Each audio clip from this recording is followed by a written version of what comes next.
my grandfather was named Antonio. And Grandpa Tony, we called him, was from Puerto Rico. And when I was your age, he gives me this book about his hero, Roberto Clemente. I open up the book and I read about Roberto, who was the youngest of 7 brothers and sisters. And they were so poor that they had to share 1 bedroom every night. They didn't have any beds or pillows, so they slept on the floor. Wasn't it at least perfect? They did not have any indoor plumbing, so they all shared 1 outdoor bathroom. And in Puerto Rico, every night for dinner, they would share 1 bowl of rice, and that's it. They didn't have any TVs. They'd never seen a video game.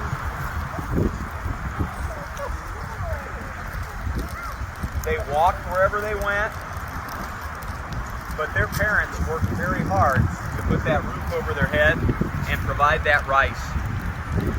Now, they loved baseball, but they didn't have enough money for a real ball. So if you've heard this story before, what did they use for a ball? A lemon! Lemon wrapped in rope. They took some twine or yarn and wrapped the yarn around the lemon, and then they pasted it together there so the yarn wouldn't fall off with tree sap. And then they found a branch from a guava tree as their bat. They did not have enough money for real bases like we have today, so guess what they used? Trash. And for a glove, they'd take a piece of cardboard, cut a hole through it, and stick their hand through it and catch it with a piece of cardboard. Or, if they had a brown paper bag, they'd use that. But all of these things that they shared with a smile.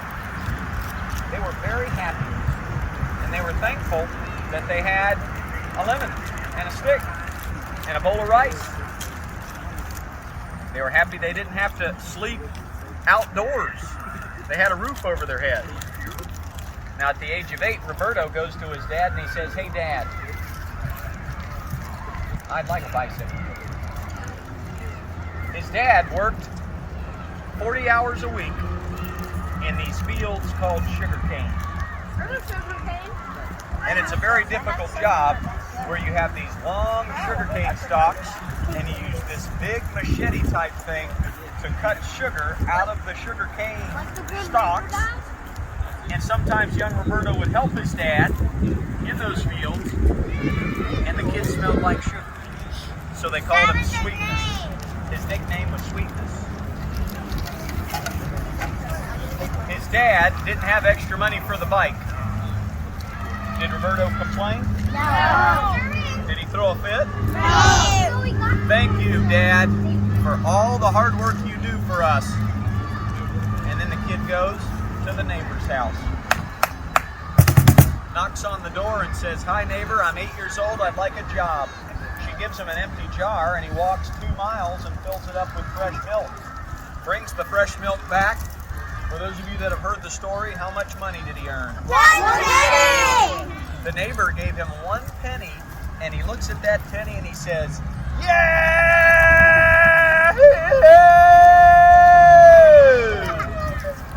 That's 1 more penny than I had yesterday.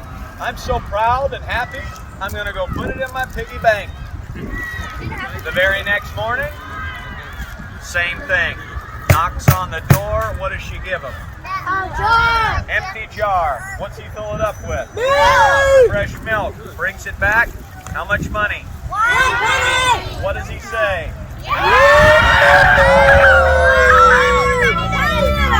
Yesterday! 4.5 years later, he's got this big bag of pennies, and what does he go buy? Bicycles! That kid became the best right fielder of all time. Played for the Pittsburgh Pirates, and he could throw a ball farther than anybody's ever thrown it. He could hit it twice as far as that.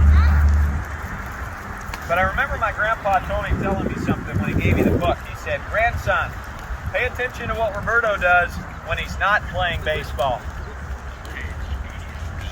Guess what he was doing when he wasn't playing for the Pirates? He found airplanes and he made sure the planes were empty. And he'd fill up those airplanes with gifts. And like Santa Claus, he'd fly around the world and he'd give gifts to poor people. He'd go to his hometown and he'd give real baseball gloves to kids in Puerto Rico so they wouldn't have to use a paper bag. And he'd bring real bats and he'd sign the bats with his signature. And he'd bring clean water and doctors and pillows and beds so kids wouldn't have to sleep on the floor like he did. Now, why in the world would he do something like that?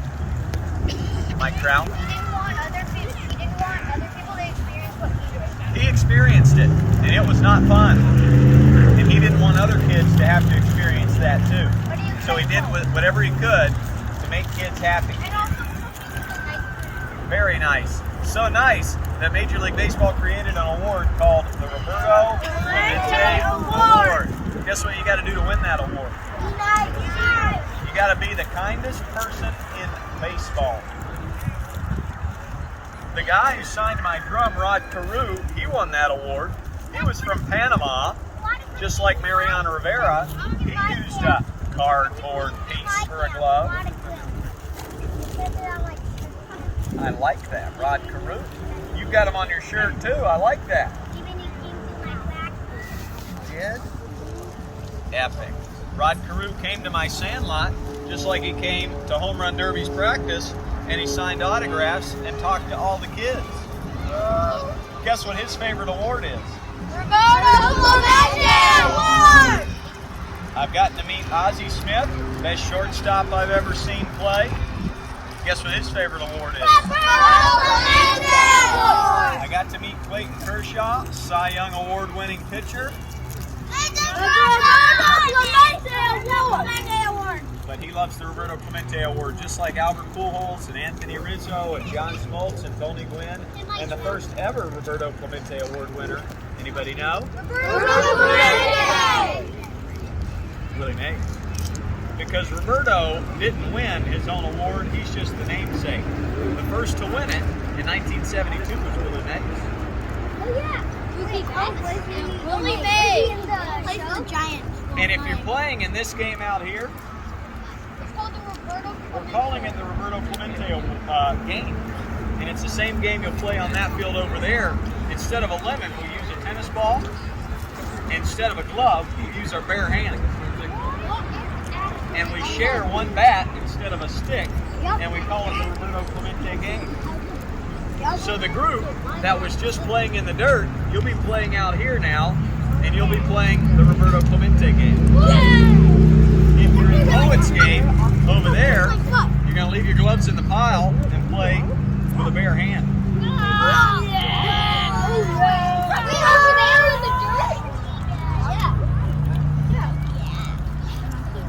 And I am proud to say that at noon, before lunchtime, I'm going to give out my Roberto Clemente Award winner to a ball player that was super kind. That was giving fist bumps to teammates if they got out. That was being the one that would say, I'll bat last. I'll let my teammates go before me because they got kindness. Eye black salute. Mustache, beard, mullet, Brad Pitt, John Stamos, Bruce Willis, scholar, bounce back, bravery, honesty, leadership, double bicep, character, kindness, energy, applesauce, ice cream, and a what? And listen up. Roberto Clemente's up there with a couple other friends, and they're watching. So let's give them an attaboy. 1, 2, 3. Attaboy! Where is he? Wait, he's under the tree? Evan. I don't know how it works, but they're up there. Is his friend George Washington? I like that. Because he's in heaven.